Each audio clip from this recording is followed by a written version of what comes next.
가나의 혼인잔치, 물이 포도주로 변하는 사건을 통해서 뭘 말씀하시고자 하느냐라는 거예요.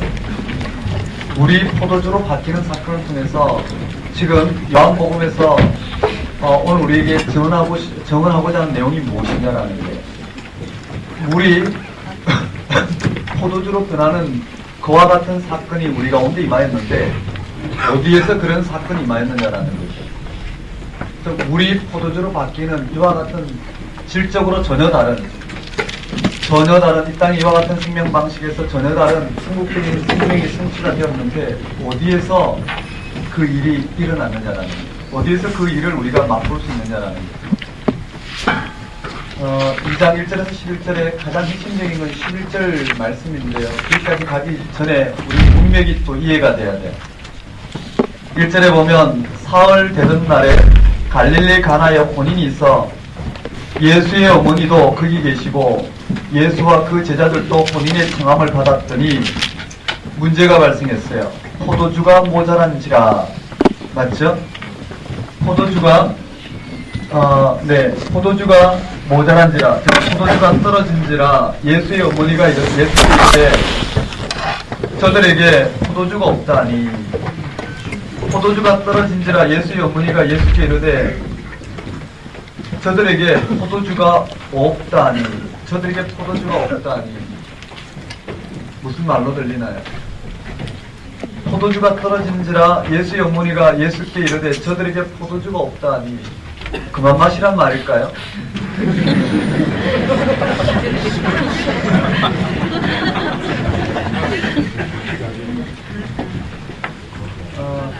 포도주가 떨어졌으니 좀 해결해달라는 말씀이겠죠. 그런데 4절에 보면 예수님께서 뭐라고 말씀하시냐면 여자여 나와 무슨 상관이 있나이까 내 때가 아직 이르지 아니하였나이다. 여기까지만 보면 참 오해할 수가 있어요. 그렇죠? 당신이 무슨 상관인데 내가 술을 먹는데 아직 나는 내 때가 아직 나는 불경스럽지만 다시 말씀드리면 자, 혼인잔치에 포도주가 떨어졌어요. 근데 마리아는, 예수님의 어머니 마리아는 포도주가 떨어진 것을 알고 그 문제를 어떻게 해요? 객관적으로 파악해서 해결하고자 할 정도의 그 잔치집에 아주 핵심적인 자리에 있다는 걸 알 수 있어요. 포도주는 지하나 아니면 광 깊숙이 있는 부분을 중요하게 다루는 부분인데 그게 떨어졌다는 걸 안다라는 것은 그렇죠? 아주 중요한 자리에 있다는 걸 알 수 있어요. 그런 중요한 자리에 있던 마리아가 어떻게 해요? 잔치 전체를 며칠이나 진행되는 잔치 전체를 좌지우지할 만한 이 음료가 떨어졌다라는 것은 잔치 분위기를 망치는 것 같아요. 이런 위기에 처한 마리아의 잘못인지 아니면 예수님과 제자들이 너무 마셔서 그런지 아무튼 포도주가 떨어진 이 문제를 예수님에게 지금 해결해달라고 요청하고 있는 것이에요. 포도주가 떨어진지라 예수의 어머니가 예수께 이르되 저들에게 포도주가 없다니. 예수께서 대답하시되 여자여 나와 무슨 상관이 있니까 내 때가 아직 이르지 못하였나이다. 분명히 거절하셨어요. 거절하시되 여자여라고요. 맞죠? 아주 냉정하게 여자여 나와 무슨 상관이 있나이까. 어머니를 여자라고 이야기했단 말이에요. 그런데 5절은 더 기가 막혀요. 분명히 예수님께서 거절하셨는데 그 어머니가 하인들에게 이르되 너희에게 무슨 말을 하시든지 그대로 하라 하니. 그리고 부연 설명했어요. 거기 유대인의 결례를 따라 두세 통 드는 돌 항아리 6끝이 놓여 있는데 분명히 거절해 놓으시고는 예수님은 7절에 그들에게 이르시되 7절에 보면 예수께서 그들에게 이르시되 항아리에 물을 채우라 하신즉 아기까지 채우니 이제는 떠서 연회장이 갖다 주라 하시매 갖다 주었더니. 맞죠? 거절해 놓으시고 예수님께 거절하셨는데 거절을 거절로 받아들이지 않는 마리아가 그쵸? 하인들에게 명령을 내렸고 부탁을 했고 예수님은 어떻게 해요? 분명히 거절해 놓으시고는 또 그 부탁을 들어주신단 말이에요. 9절에 연회장은 물로 된 포도주 맛을 보고 어디서 났는지 알지 못하되 물도 온 하인들은 알더라. 연회장이 신랑을 불러 말하되 사람마다 먼저 좋은 포도주를 내고 취한 후에 낮은 것을 내거늘 그들은 지금까지 좋은 포도주를 두었도다 하니라. 그리고 마지막 11절에 예수께서 이 처음 표적을 갈릴리 가나에서 행하여 그 영광을 나타내심에 제자들이 그를 믿으니라.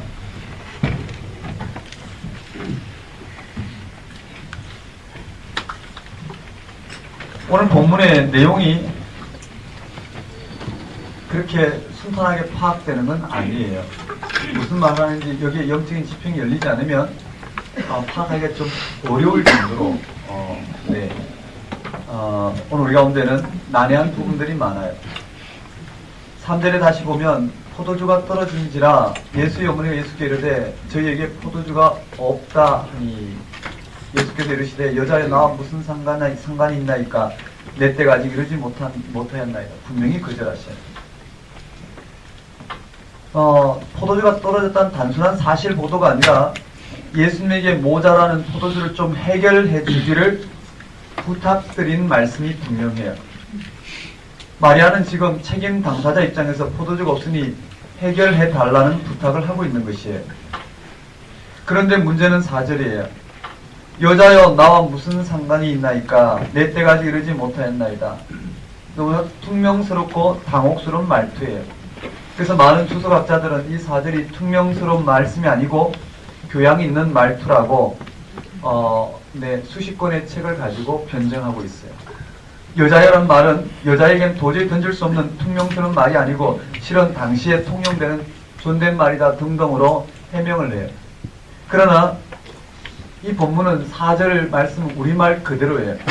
굉장히 퉁명스럽고 당혹스러운 말이에요. 이 대답의 진위를 알려면 요한복음 전체를 알아야 돼요. 요한복음의 때라는 13장 1절에 가면 비로소 그 때가 이른지라. 요한복음에서 몇 번 12장까지는 그 때가 여전히 감추어져 있어요. 요한복음에서 말하고 있는 그 때는 드디어 어떻게 예수께서 당신의 실체가 드러나는, 궁극적으로 당신을 통한 하나님 통치가 일어나는 그 부활의 때, 십자가의 죽음과 부활의 때, 그 때가 13장부터 언급되는데요. 때가 이제 일어났다는 것은 13장부터 언급되는데 그때까지는 그 때는 아직 어떻게 감추어져 있어요. 이때 요한복음의 이때라는 진리를 다 알아야 예수님께서 마리아의 부탁을 이중적으로 들었음을 우리가 눈치챌 수 있어요. 다시 말씀드리면 포도주가 떨어졌다는 이 단순한 사실의 진술을 예수님은 너무나도 놀라운 부탁으로 들으셨기 때문에 거절하셨어요.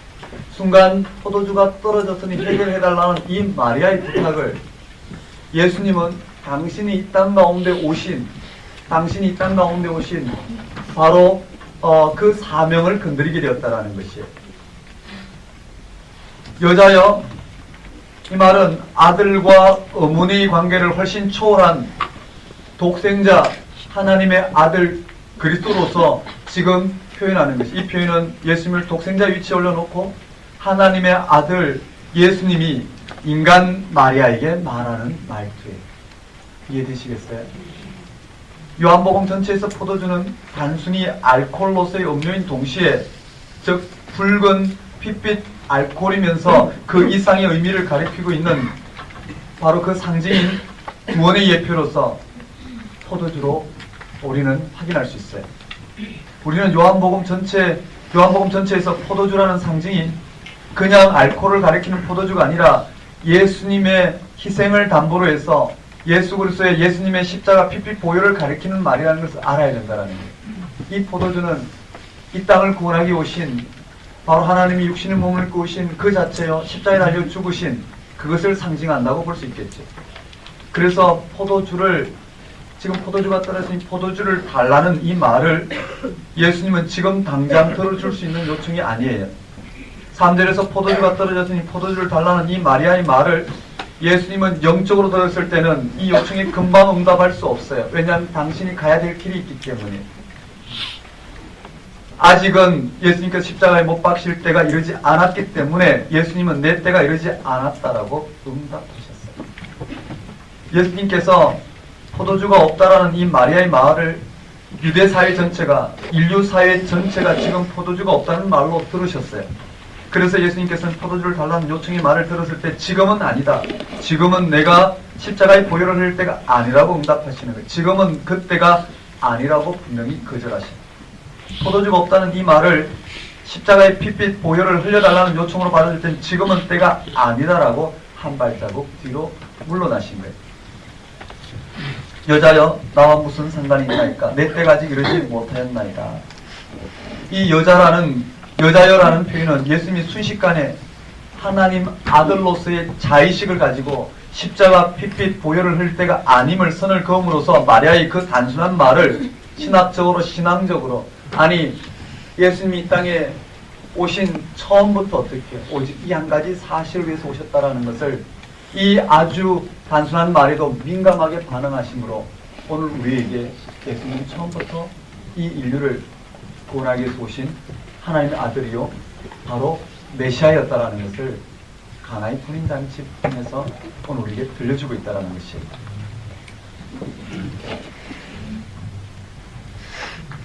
예수님은 마리아가 포도주가 없다고 말하는 도련한 상황에서 그 포도주가 없다는 이 상황을 단순히 괴로운 식장에서 일어난 위기라고 생각하지 않고 인류 전체가 안고 있는 구원의 포도주가 없어져 버린, 구원의 포도주가 동이 나버린 이 절대절명의 위기를 예수님께 해결해달라는 부탁으로 예수님은 여기셨어요. 그 위기 응답해야 된다고 책임감을 가졌을 때 지금은 바로 그때가 아니다. 아직도 예수님께서는 해야 할 일이 있다고 말씀하시는 것이에요. 다시 말씀드리면 예수님께서는 포도주가 다 떨어져 버려서 잔치집이 장례식장으로 바꿔져가는 절대절명의 역설적 위기 앞에 포도주가 다 떨어진 이 세상에 바로 구원의 포도주를 공급하러 오신 그 분이셨기 때문에 포도주가 다 떨어졌다는 우연한 이 위기 상황이 당신 자신의 본질적인 사명을 건드리게 되었다고 볼 수 있어요. 주님은 지금 포도주가 없어 목말라는 이 땅을 향하여 처음부터 오직 그 포도주를 공급하고야 말겠다는 하나님의 사랑의 약속을 온몸으로 받으셔서 당신의 궁극적인 사역의 때를 늘 생각하고 계셨다는 증거가 바로 이 본문이라 할 수 있을 것이에요. 그러나 지금 주님은 주님의 때가 아니라고 뒤로 물러나십니다. 분명히 뒤로 물러나셨어요. 그래요. 마리아와 예수님의 대화로 이루어진 이 3절, 4절, 5절, 6절은 요한복음 전체를 통해서 골똘히 묵상하지 않으면 그 의도를 파악하기는 쉽지 않아요. 4절에서 분명히 나와 무슨 상관이 있냐니까 내 때가 이르지 않았다고 거절했는데 5절에서는 마리아는 거절을 거절로 듣지 않아요. 예수님께서 마리아의 포도주가 떨어졌다는 보고로 듣지 않고 마리아는 거절을 거절로 듣지 않고 높은 어떻게 해요? 영적인 교감, 높은 수준의 영적인 교감이 이루어지는 대화라고 볼 수 있어요. 이해되시나요? 육적인 문제와 영적인 문제를 이 요한복음 전체를 흘러가는 그런 오해의 모티브로 이루어진 게 아니라 온전한 영적 차원에서 서로 대화가 오가고 있다고 볼 수 있어요. 5절은 해달라는 말이 아니에요. 마리아는 제3자를 됐던 불러 너에게 무슨 말을 하든지 그대로 하라. 이번엔 7절에서 예수님은 체면에 걸린 것처럼 항아리에 물을 채우라 말씀하셔요. 그래요. 이 놀라운 사건을 가장 먼저 눈치챈 사람은 연회장의 표정을 보고 알게 된 하인들이에요. 그렇죠? 이 모든 상황이 가장 제일 먼저 눈치챈 사람이 바로 이 하인들이라는 거예요. 공간복음은 기적이 일어나면 다 놀래 자빠지는데 요한복음은 그렇지 않아요. 차분하게 소개돼요. 왜 그럴까요? 요한복음과 공간복음은 좀 달라요. 공간복음이랑 마태, 마가, 누가예요. 요한복음은요, 이미 우리가 여기는 그냥 평범하게 지내왔지만 요한복음 이 말씀이 육신이 되었다라는 거, 하나님이 인간이 되셨다는 여기에 이미 다 놀래버렸어요. 요한복음의 놀람은 이 1장 1절에 있어요. 즉 태초에 그쵸 말씀이 계십니다. 그 말씀이 육신의 몸을 입고 이 땅에 오셨다라는 거. 즉 십자가에 달려 죽으신 사건보다 더 극적인 사건이 뭘까요? 하나님이 인간이 되셨다라는 거. 그게 이미 이 땅을 향하신 하나님 계획이 다 드러났어요. 그랬어요.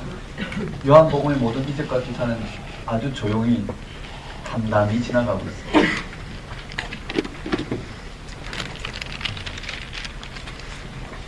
14절에 보면 1장 14절에 보면 말씀이 육신이 되어 우리 가운데 거하신 우리가 그 영광을 보니 아버지의 독생자의 영광이요 은혜와 진리가 충만하다. 이미 거기에 어떻게 해요? 하나님의 영광이 나타났어요. 그 하나님의 영광 앞에 인류를 향하신 하나님의 뜻이 다 드러났단 말이에요. 나머지는 어떻게 강론에 불과하단 말이에요. 하나의 운인잔치로 바로 예수 그리스도에게 말씀이 육신이 되어 우리 가운데 거하심에 우리가 그 영광을 보니 이미 예수 그리스도에게 하나님의 영광이 나타났고 그 영광의 실체가 이런 가나의 혼인잔치를 통해서 오늘 우리 가운데 어떻게 해요? 설명이 된다라는 거예요.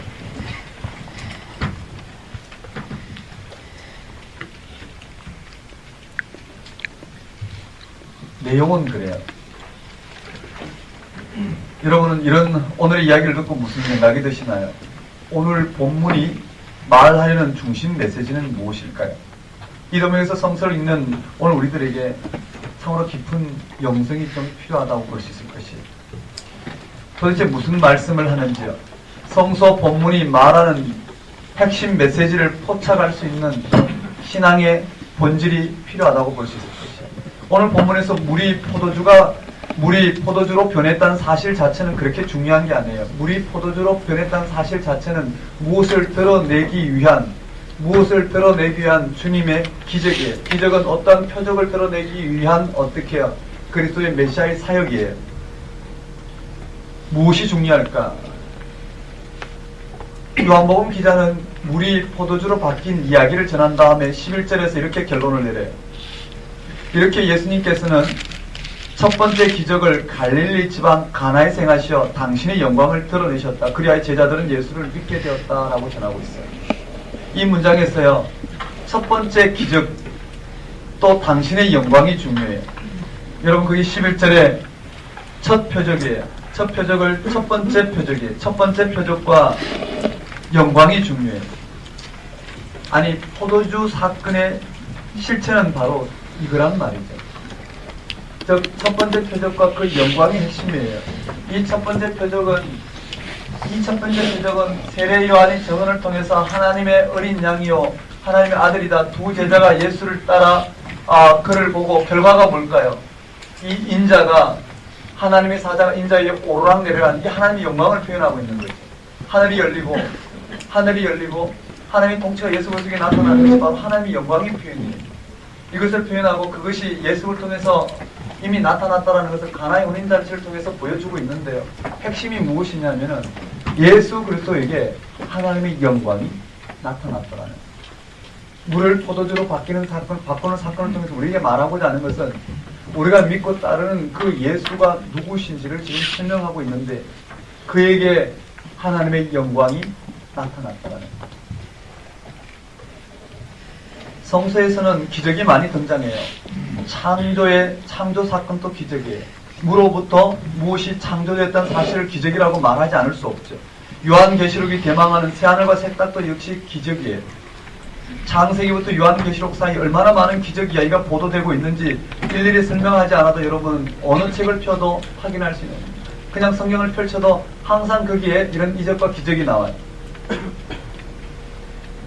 그래서요 사람들은 성서를 오해하기 십상이에요. 말씀대로 살기만 하면 자기 인생이 기적적으로 좋아지리라는 야무진 꿈을 기독교 신앙으로 생각해요. 말씀대로 살면 물이 포도주로 변하는 것처럼 오늘 우리의 삶이 맞죠? 오늘 우리의 삶이 그저 이 땅의 삶이 그와 같은 오늘 우리가 대망하는 삶으로 변할 것이라고 생각해요. 그런 일을 위해서 우리는 몸을 불사르게 내어드리기도 해요. 이런 생각들은 큰 착각이에요. 성서 기자들은 기적 자체에 대해서 말하는 게 아니에요. 그런 일들은 일어날 수도 있고 일어나지 않을 수도 있어요. 일어난다고 해서 우리의 삶이 조금 더 어떻게 해요? 편해질 수는 있지만 그 자체가 구원이 될 수는 없어요. 성서는 비록 기적 이야기를 담고 있어도 그것이 말하고자 하는 기적 이야기가 말하고자 하는 궁극적인 일들이 그게 나타난단 말이에요. 성서 기자들이 보도하는 기적 이야기는 그야말로 표적이에요. 사인이라는 것이에요. 그것이 어떤 것을 가리킨다는 뜻이겠죠. 손가락을 가리켜보면 어떤 것을 가리키는 그것이 오늘 우리에게 일어난 사건이라는 거예요. 기적이 우리에게 일어나야 될 사건이 아니라 그 기적을 통해서 궁극적으로 우리에게 일어난 사건을 가리키며 우리가 그 기적을 통해서 궁극적으로 우리에게 일어나는 그 사건을 바라보게 함으로 말미암아 우리에게 정말 물이 포도주로 바뀌는 극적인 오늘 이 땅에 생명의 본질의 변화를 오늘 우리 가운데 일으키고자 들려주고 있는 이야기라는 것이에요. 기적은 달을 가리키는 손가락이에요.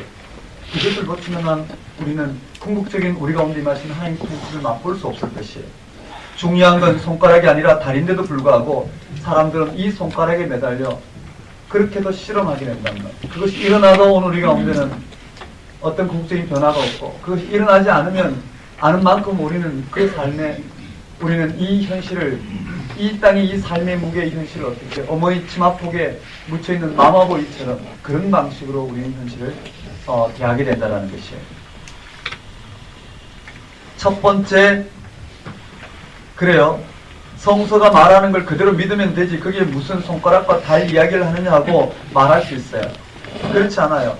성서가 말하고자 하는 것은 근원적인, 예수 그리스도에 나타난 근원적인 사건을 경험하고, 그리고 오늘 우리 가운데 예수 그리스도에게 일어난 그런 사건과 이런 삶을 통해서 이 근원적인 사건을 오늘 우리 가운데 들려줌으로 말미암아 오늘 우리가 이 근원적인 사건을 만남으로 말미암아 궁극적인 오늘 우리의 구원이 이루어지게 하는 것이 성서의 핵심이에요.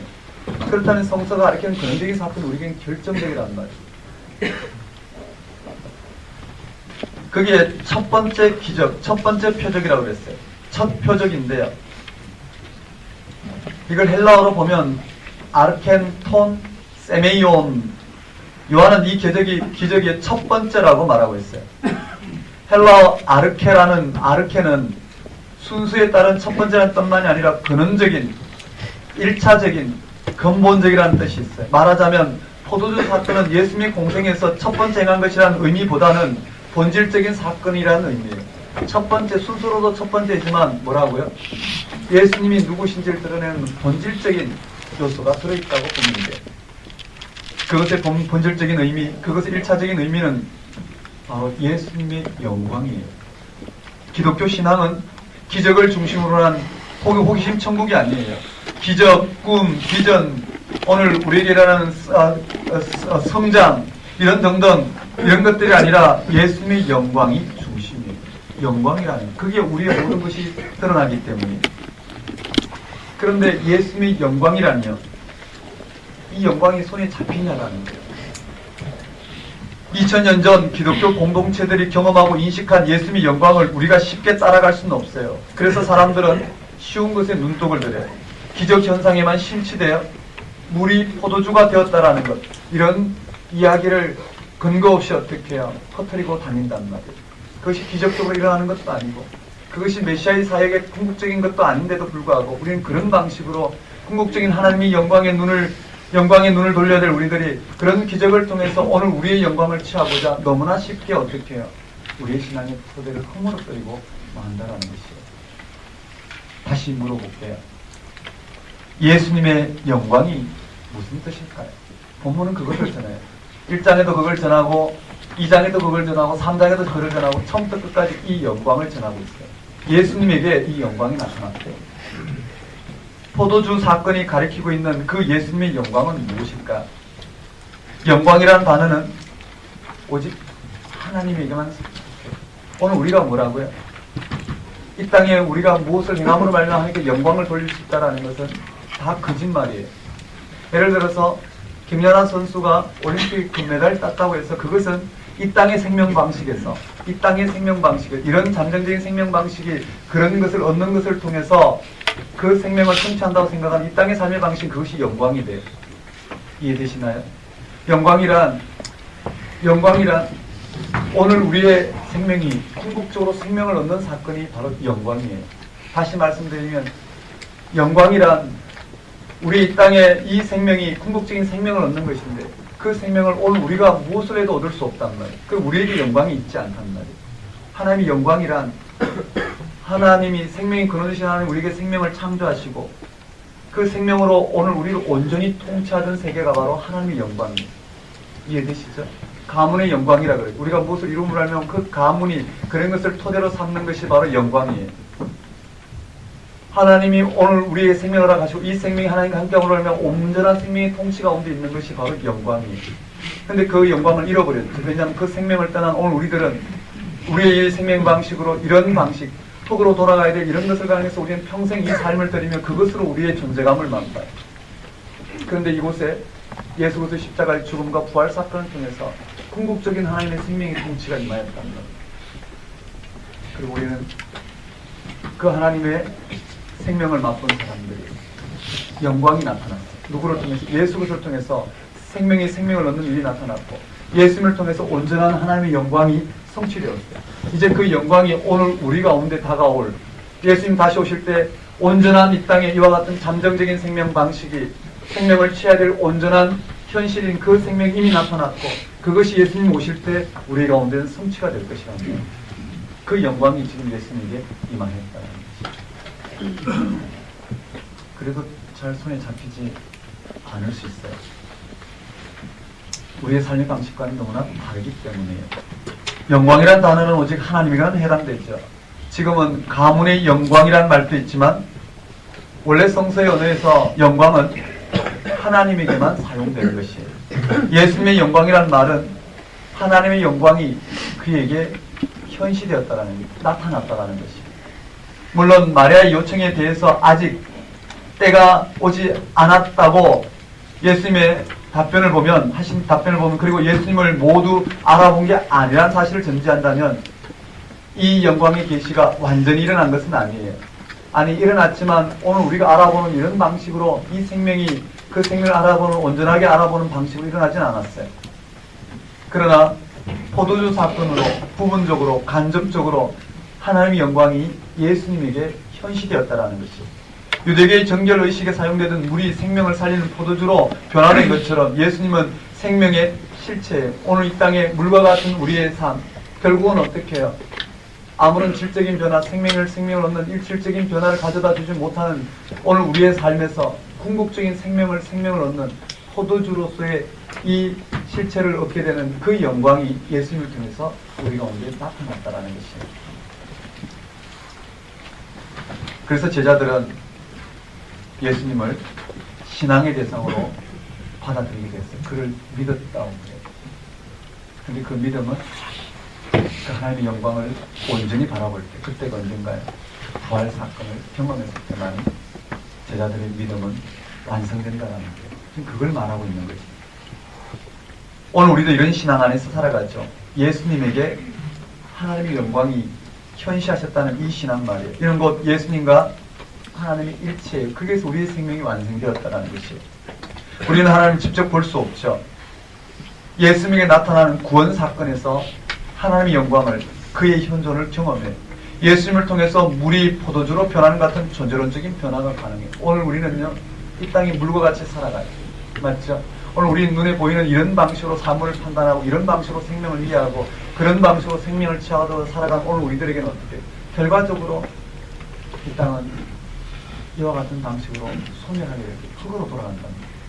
그런 오늘 우리들이 무엇으로도 얻을 수 없는 이 생명이 예수님을 통해서 우리에게 나타났고 우리는 이 잠정적인 생명 방식의 생명이 얻어야 될 그 궁극적인 생명이 우리의 어떠한 노력으로도 얻을 수 없는 그 생명이 예수님을 통해서 우리에게 나타났고 우리는 그 나타난 생명의 토대를 가지고 이 땅의 생명이 궁극적으로 채워나가야 될 그 생명의 삶을 지금 우리가 누림으로 말미암아 이 땅의 삶의 무게를 전혀 다른 생명의 능력으로 감당하도록 부름받은 그리스도인들이에요. 그러니 어떻게 해요? 이 생명의 눈을 뜨는 것, 즉 예수님에게 나타나는 하나님의 영광이 온전히 어떻게 해요? 우리의 삶의 토대를 듭니다. 그 영광을 바라고 그 영광이 우리 삶 속에서 어떻게 살아 역사하시는지를 바라보고 이 땅의 삶을 살아가는 것, 그것이 오늘 우리의 삶의 능력이라 할 수 있을 것이에요. 그것이 구원의 현실이요, 그것이 예수를 믿는 이유요. 살아있으나 죽으나 바로 예수 그리스도의 부활 생명이 오늘 우리 가운데 언제나 살아 역사하시는 이 삶 속에서 우리는 현실의 죽음의 공포를 극복할 수 있고 우리와 같은 예수를 믿음으로 말미암아 그리스도가 되었지만, 그리스도인이 되었지만 아직 이 땅 가운데 우리가 원하는 방식의 생명 현상이 온전히 드러나지 않는 오늘 우리들에게 여전히 가난이 현존하고 질병이 현존하고 있는 이 땅에 우리는 이 삶의 무게를 예수 그리스도를 믿고 따르는 것으로 감당하고 있는 그에게 나타난 이 영광의 경험은 참으로 중요하다 할 수 있을 것입니다. 초대교회는 그 경험이 실패했기 때문에 그들은 그렇게 낙망하고 수군거리며 투덜거리며 예수님을 떠나갔다. 오늘 우리도 여기에 눈을 뜨지 못하면 기독교는 점점 세속화될 것이에요. 그리고 그 일을 위해서 우리는 모든 것을 다 하게 되고요.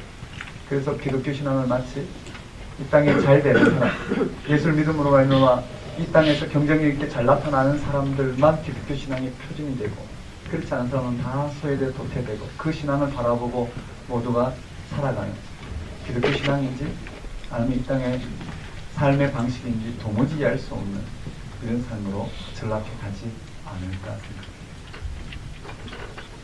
그래요. 결론은요. 포도주 사건이 전하고 있는 하나님의 영광의 경험이 우리에게 결정적이라는 겁니다. 근데 이걸 어떻게 경험할 수 있느냐면요. 이게 이제 교회를 생기면서 확인할 수 있는 부분들인데 어떻게 경험할 수 있느냐면 우리가 지금까지 우리 포도주가 바뀌는 이 부분에만 초점 맞추면 우리 신앙은 눈을 뜰 수가 없습니다. 거기에는 예수께서 십자가에 못 박히셨다라는 거예요.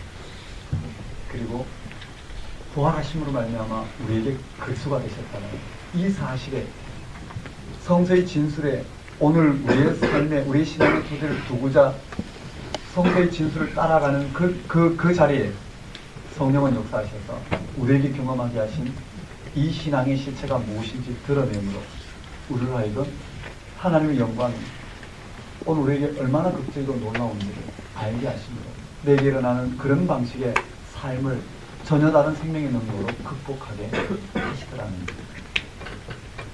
이 말 이해되시죠? 이건 뭐와 같으냐면요. 속으로 갈 때 예를 들 건데요. 하루살이와 코끼리의 무게가 같을까요? 다를까요? 다르다도 문제고 같다도 문제고 우리는 다르다고 생각해요. 그거는 우리가 살아가는 삶의 방식, 이 방식만 그래요. 그런데 무중력 상태에 넣으면 어떨까요? 무게감이 없겠죠. 또 다른 존재감은 어떨까요?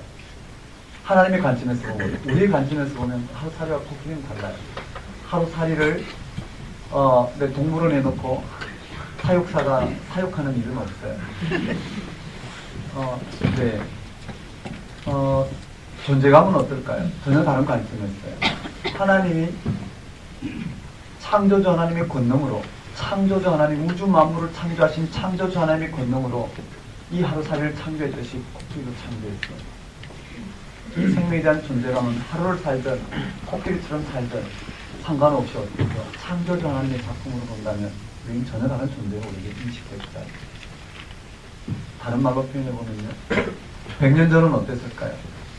아들을 못 낳아서 구박받고 평생 아들 못 낳은 것 때문에 죄책감에 시달려서 살아간 많은 엄마들이 있었죠. 맞죠? 또 가문의 대가 끊어진다고 생각하고 그런 것으로 생명 방식을 이해했던 그 당시에는 어떻게 딸이 주는 이와 같이 생명이 주는 그 풍요로움을 맛보지 못했을 거예요. 그런데 그게 아니라 전혀 다른 생명의 이해는 어떨까요? 아들을 통해서 가문을 잇는다라는 이런 방식, 아들이나 딸이나 전혀 관계없이 똑같이 생명 방식이고 똑같이 그 자체가 선물이고 주지 않아도 주셔도 그 자체가 선물이라는 것. 아들과 딸의 아무런 구분이 없고 그 자체가 선물이고 그 자체가 기쁨이라는 것을 맛본다면 어떨까요? 그럴 수 있는 전혀 다른 생명에 대한 이해가 주어진다면 그에게 주어지는 아들을 주든 딸을 주든 주시지 않든 주시든 그 자체가 뭘까요? 기쁨이요 삶의 능력이 될 거예요. 그렇지 않으면 어떻게 해요? 오늘 우리에게 그런 생명의 이해가 없다면 하나님의 영광을 경험한 전혀 다른 궁극적인 부활 생명에 대한 이해가 없다면 우리는 이 땅에 우리가 바라보는 이런 삶에서 이거는 되고 저거는 안 되고 이것은 고난이고 저것은 고난이 아니고 이것은 오늘 우리 하나님 주신 은혜고 저것은 아니다 이런 방식으로 살아가는 삶이라면 얼마나 힘들까요? 그런 것이 아닌 생명을 경험함으로 말미암아 우리에게는 전혀 다른 생명 이해가 주어졌고 그런 관점에서 오늘 우리에게는 예수 그리스도의 그 영광을 경험하는 것은 그 생명의 능력을 경험하는 것은 이 땅에 어떤 것도 유비될 수 없는 궁극적으로 우리의 생명이 취해야 될 그 온전한 생명이 주어졌다는 것을 경험하는 것은 이 땅에 이와 같은 방식으로 살아가는 우리의 삶의 궁극적인 삶의 능력이라고 할 수 있을 것입니다. 그렇지 않을까? 우리 이 땅에 작은 그런 궁극적인 그냥 현실로 주어진 그런 생명이 오해된 그런 생명의 이해만, 생명의 경험만 하더라도 우리에겐 전혀 다른 삶의 가치가 주어지는데, 궁극적인 예수 그리스도 통해 이 생명이 취하될 그 놀라운 하나님의 생명 주심을 경험했을 때는, 인간이 그 무엇으로도 얻을 수 없는 그 생명을 경험했을 때는 오늘 우리의 모든 삶의 자리는 좀 달라지게 됩니다. 우리는 한계 때문에 벗어나지 못한다 하더라도, 남자로서 가부장적인 이런 삶에서 아무리 벗어나려도 벗어나지 못하는 한계가 있다 하더라도, 하지만 그것이 한계라는 걸 알고 궁극적인 생명의 지평에서 끊임없는 이 생명의 토대를 두고 살아가고자 하는 그에게는 그 한계를 통해서 어떻게 해요? 궁극적인 생명이 드러날 것이다. 맞죠? 딸과 아들 구분 없어요. 그렇죠? 그래도 부럽단 말이에요. 아들을 데리고 목욕탕에 오는 친구를 보면 부러워요. 딸만 둘인데요. 그건 한계이죠. 그러나 잠시 부럽지. 네. 그것이 제 삶을 매몰시키지는 않았어요.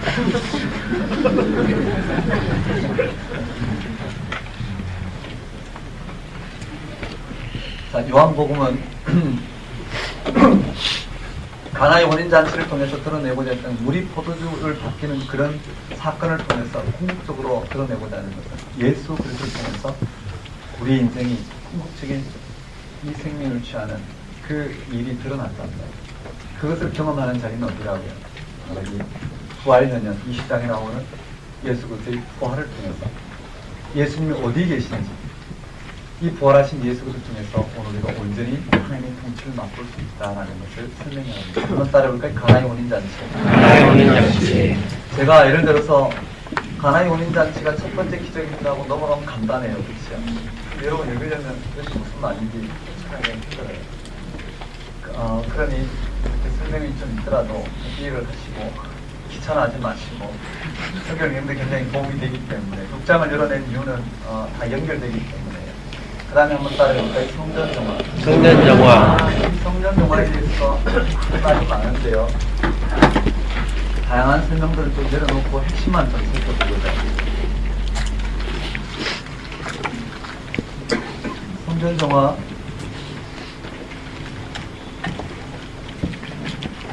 2장 12절에서 22절까지 내용이죠. 이 예수님은 예루살렘 성전에 들어가셨다고 그래요. 거기서 예수님은 소와 양과 비둘기를 파는 사람들과 환전상들을 보시고 채찍을 만들어 양과 소를 성전에서 내쫓으시고 환전상들의 상과 돈을 모두 엎어버렸어요.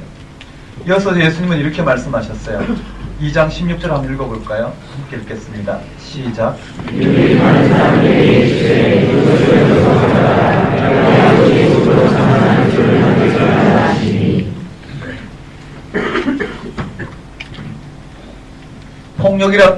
폭력이라고 할 것까지는 없어도 완력으로 이런 소란을 피운 예수님의 모습은 좀 우리에게 생소하기까지 해요.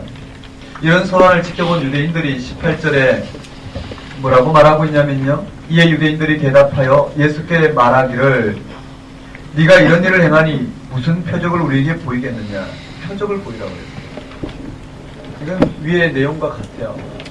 실제로 물이 포도주로 바뀌는 이 사건을 일으키시고 그것이 뭘 말하는지를 밝히고 있는 것과 유대인들이 표적을 요구하라고 하는 그에게 그런 방식의 표적을 거절하시고 궁극적인 예수가 누구신지 그 표적이 무엇인지를 지금 언급하는 것과 지금 2장의 첫 번째 내용과 두 번째 내용 같은 내용이에요. 어떤 면에서 같은지 한번 봅시다. 당신이 이런 일을 할 자격이 있는지 그 증거를 보이라는 말이에요. 공관복음서도 비슷한 것을 전해요. 마가복음에 따르면 예수님이 성전에서 소란을 피운 다음에 대제사장들과 서기관들과 장로들이 무슨 권위로 이런 일을 하느냐, 누가 이런 일을 할 권위를 주었느냐고 물었어요. 요한복음의 유대인들이나 마가복음의 대제사장들이나 모두 예수님에게 자신의 행위에 대한 증거를 대라고 요구했다는 점은 똑같아요. 한마디로 말하면 그런 일을 하는 그가 그리스도라면, 그가 메시아라면 메시아인 표징을 보여보라는 거예요. 메시아인 징표를 좀 보여보라는 거예요. 그들에게는 눈에 확실하게 보이는 증거, 즉 표적이 필요했어요. 그들의 표적이 뭘까요? 지금까지 메시아를 기다렸던 그 메시아 상에 있어서의 메시아의 표징은 뭘까요? 로마를 몰아내고 어떻게 이스라엘을 정치적으로 독립하게 하고, 그들은 지금까지 의인으로 살아왔기 때문에 악인들, 죄인들을 심판하고 의인들로 하여금 하늘나라의 상급을 받게 하고, 이런 일들이 일어나는 것이 바로 메시아의 표적이라는 말이에요. 그런 표적을 좀 보여보라는 거예요. 그러면 믿겠다라는 거예요. 그들이 기다리던 그런 그리스도의 표상들이 예수님을 통해서 좀 드러나면 믿겠다라는 것이에요.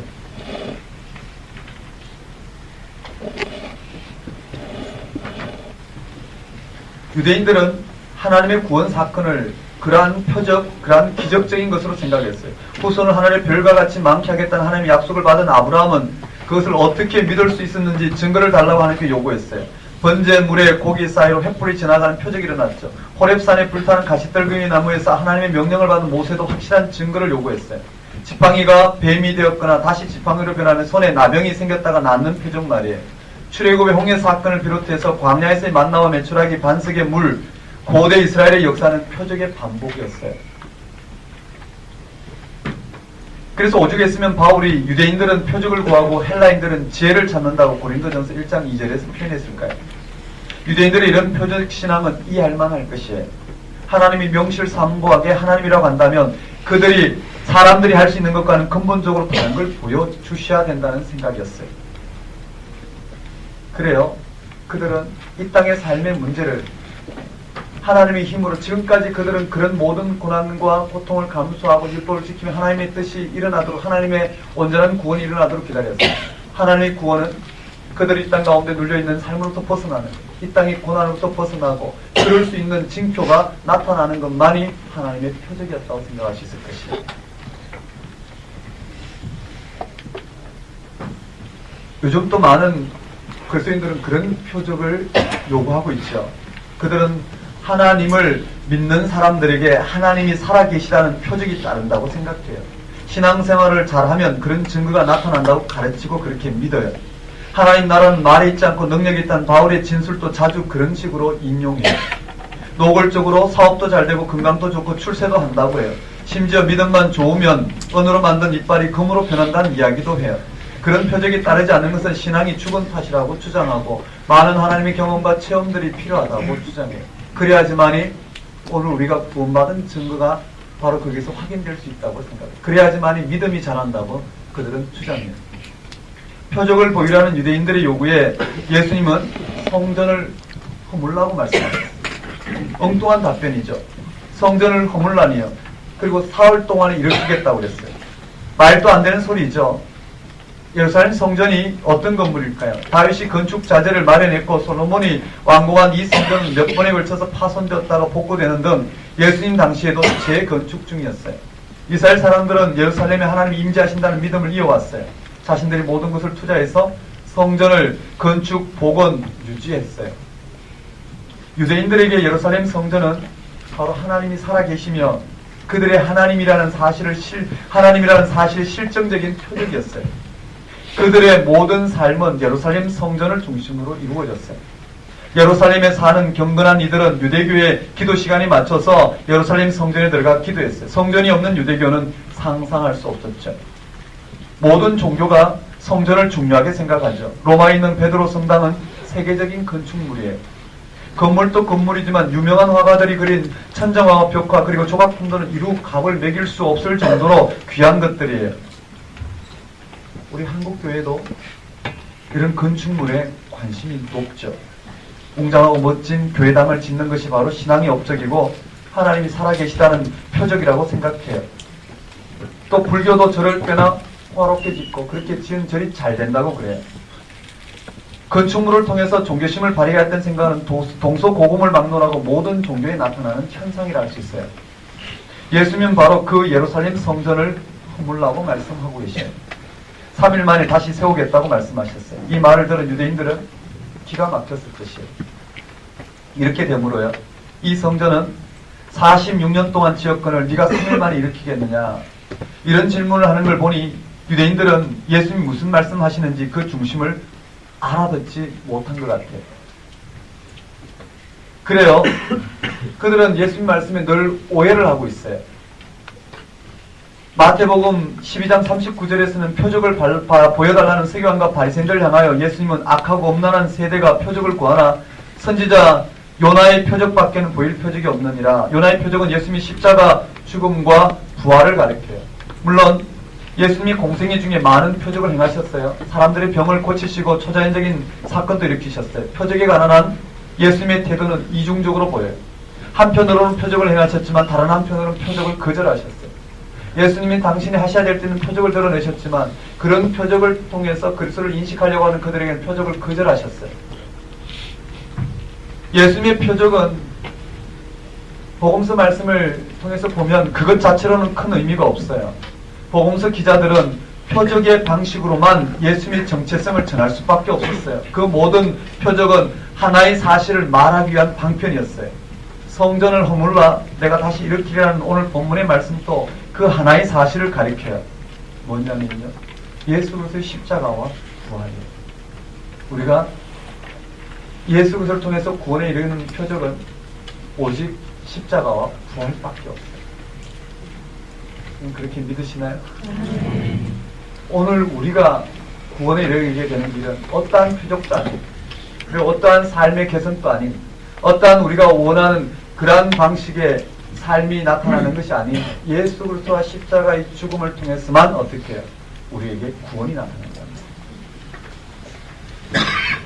요한복음 기자는 예수님의 제자들조차도 이 말씀을 처음에는 알아듣지 못했다고 22절에 전하고 있죠. 그도 그럴 것이 제자들도 유대인들과 똑같은 사고방식을 하고 있었습니다. 예수님이 죽은 자로부터 살아나신 후에야 제자들이 그 예수님의 말씀을 믿었다고 해요. 부활 이전까지는 예수님의 모든 가르침과 행위는 비밀이었어요. 뭐라고요? 그들이 무슨 고백을 부활 현현 경험을 하지 않고는 그 모든 가르침은 비밀이에요. 잠정적이었어요. 예수님이 그 어떤 새로운 말씀을 가르쳐도 악한 영을 쫓아내고 죄를 용서했어도 예수님이 누구인지 아무도 몰랐어요. 예수님이 부활하신 뒤에야 그 부활을 경험한 제자들이 그 모든 것의 참된 의미를 이해하고 믿을 수 있었어요. 무슨 말인가요? 예수님의 부활이야말로, 아니 그것만이 하나님이 인간을 구원하신다는 사실에 대한 참된 표적.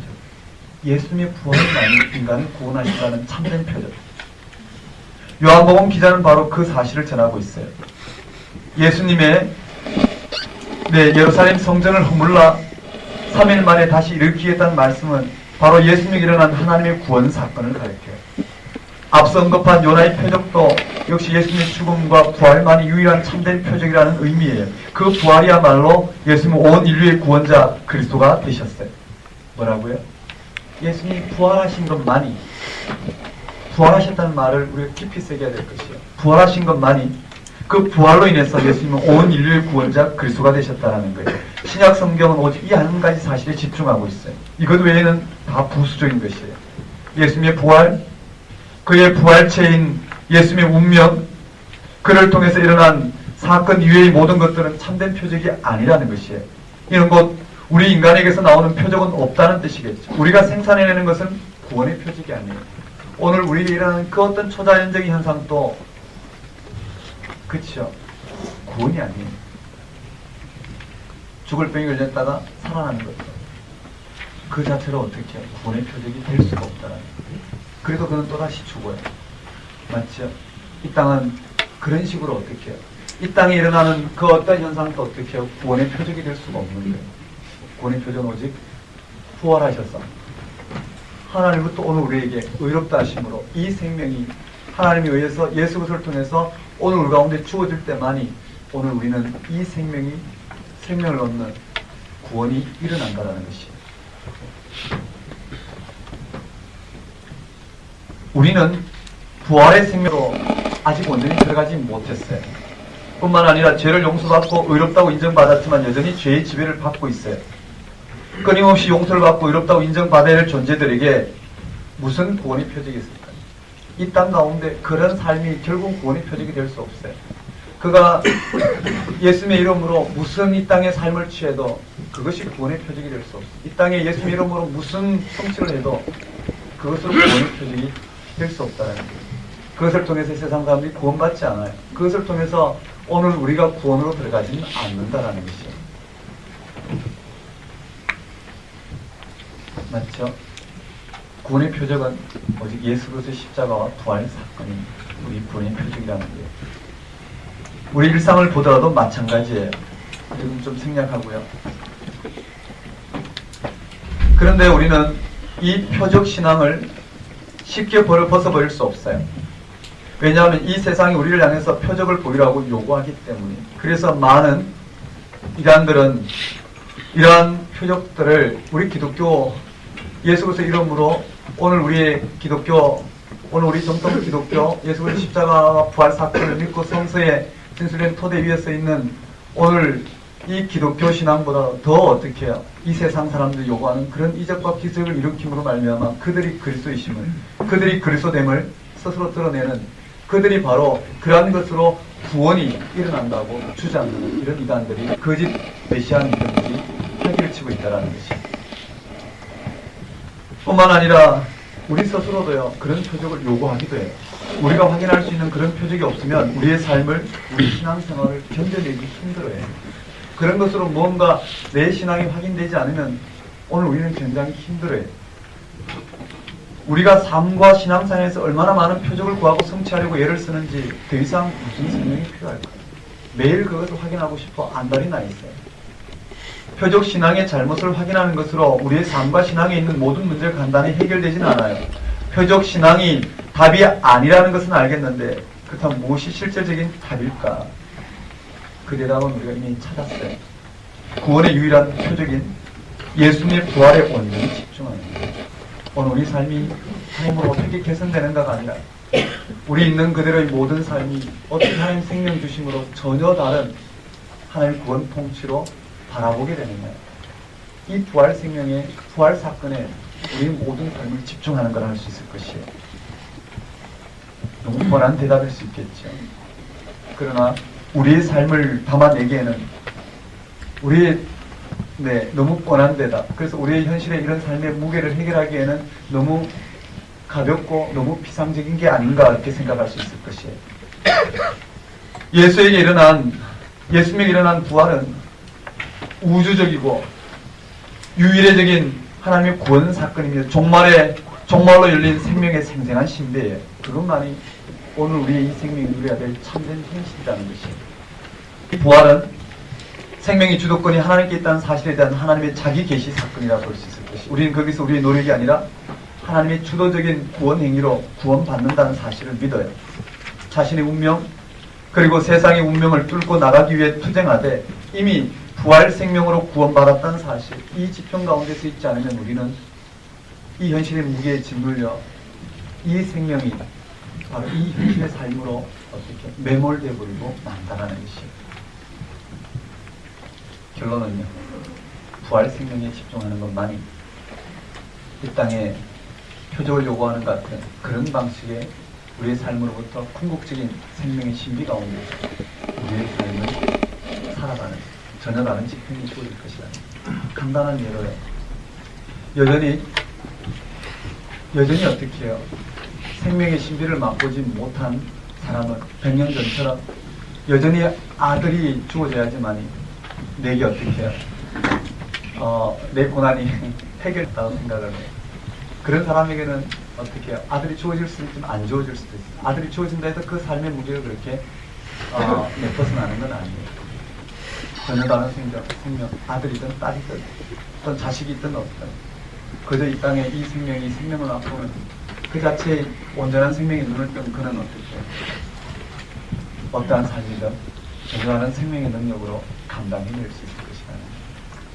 오늘 우리는 그런 유혹에서 벗어나서 우린 그게 부활 생명에 집중함으로 말미암아 생명이 주는 그런 환희, 정말 우리의 생명이 예수님을 통해서 어떻게 완성되었는지 이 땅이 줄 수 없는 그 생명의 신비에 눈을 뜨고 이 땅을 살아가기보다는 여전히 이 땅의 문제를 해결하는 방식으로 살아가보자 하는 오늘 우리에게는 생명의 기쁨을 맛볼 수 없습니다. 아주 잠시 맛본다 하더라도 그건 아주 비상적인 것이에요.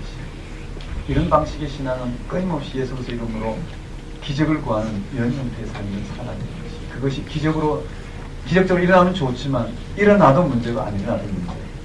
로또 복권 당첨되듯이 누가 어떻게 그런 신앙을 통해서 나았더라, 고쳐졌더라, 이런 부분을 주셨더라, 이런 부분 때문에 어떻게 해요? 얼마나 많은 사람들이 거기에 매몰돼서 매일매일의 삶에 이 부활 생명이 눈을 뜬 역동적인 삶을 잃어버리고 살아가는지요. 맞죠? 마치 뭐합니까? 무슨 약을 먹었더니 아들이 낳더라. 온갖 약을 다 해먹고 아들이 태어났는데 이 아들이 얼마나 망나는지 가산을 다 탕진하고 노모를 갖다 버리고 그런 방식으로 문제가 해결되지 않아요. 우리에게는 부활 생명의 전해가는 지평 가운데 있을 때만이 우리의 삶의 문제가 정말 새롭게 인식될 것이. 그때는 모든 삶은 기쁨으로 온답니다. 이게 삶의 능력인데요. 이 삶의 능력에 눈을 뜨면 다른 건 재미가 없어요. 다른 무엇이 주어진다 할까 그런 것은 재미가 있어도 그만 없어도 이 생명의 기쁨을 가지고 내게 주어진 이 삶의 자리를 어떻게 기쁨의 능력으로 사느냐. 그래서 매일매일 이벤트가 되는 거예요. 화려한 예배도 필요 없어요. 그래도 소박하게 하나님께 쓸 때 이 생명의 기쁨을 맡고 있으면 너무나도 놀라워요. 어떠한 일의 성취도 그는 잠정적이에요.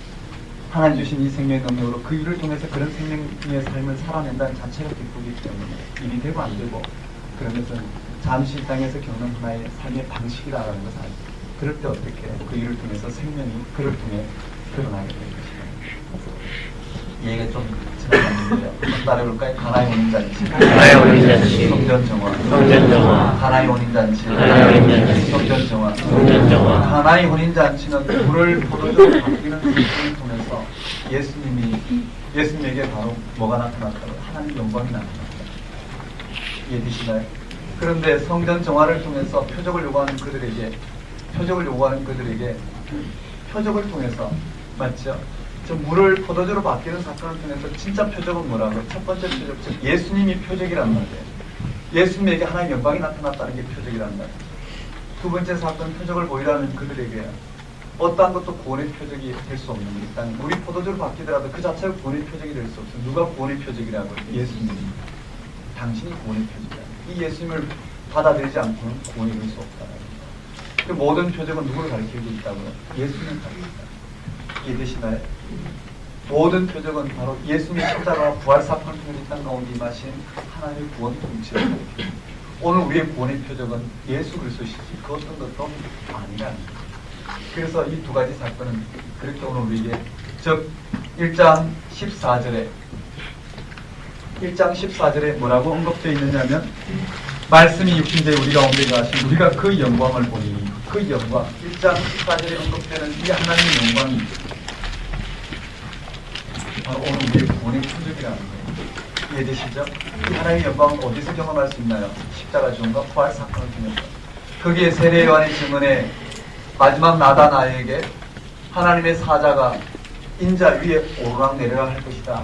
그것이 십자가의 죽음을 담으로 전해지고 있는 바로 하나님의 영광에 대한 표현입니다. 그 다음에 가나의 혼인잔치를 통해서 바로 예수님을 통해서 하나님의 영광이 나타나고 성전 정화를 통해서 바로 예수님 당신이 바로 하나님의 영광이 나타나는 구원의 표적이라는 것을 보여주고 있습니다. 이해되시죠? 요한복음은 이렇게만 읽혀지는 게 아니에요. 나중에 또 살펴보면 되겠지만 얼마나 많이 다층적으로 이루어졌는지 몰라요. 여기 보시면 가나의 혼인잔치인데 가나의 혼인잔치는 유대교와 비교해서 유대교는 정결하게 하는 유대교는요 정결케 하는 맞죠? 물로 통해서 물 하나를 통해서 그들이 정결케 되지만 참된 정결은 누구로부터 온다고요? 예수님을 통해서. 이 유대교의 참된 정결의 문제를 다루고 있어요. 성전 정화를 통해서 참된 성전인 하나님의 통치는 어디서 주어지는지 이러한 유대교와 예수님과 즉 율법과 복음과의 관계도 또 다루고 있어요. 여러 가지 메타포로 이렇게 들어가고 있는데요. 이런 문제는 근원적인 사건이 파악이 되면 쉽게 이해되지 않을까 싶습니다. 쉴 때가 됐나요? 너무 자주 쉬나요? 쉴 때 됐죠? 네, 우리 10분 쉬었다가 시간이 애매하군요. 네, 그래도 우리 네, 5분만 쉴게요. 5분만 쉬었다가 30분 입장까지 정리하고 밥 먹고 시작합니다.